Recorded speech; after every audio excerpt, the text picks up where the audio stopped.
Hello students, have a good day.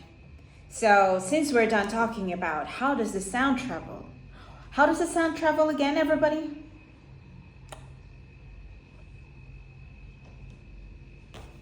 Yes, exactly it is.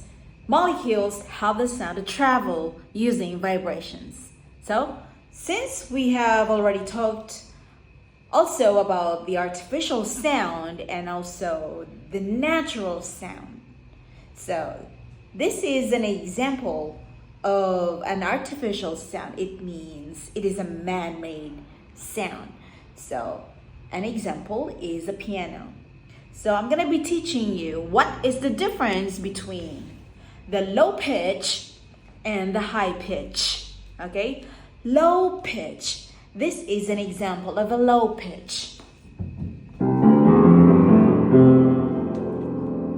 That is low pitch. Now the high pitch is this.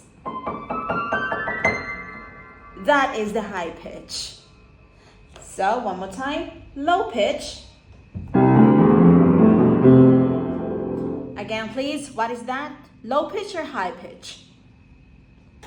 Yes, exactly. That is low pitch. How about this one?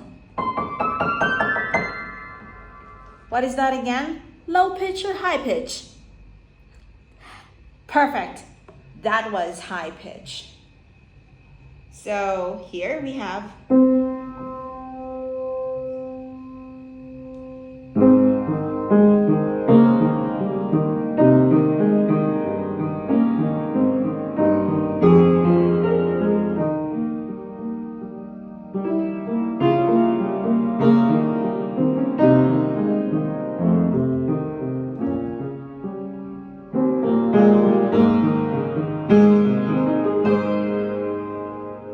that was a mix of low pitch and high pitch.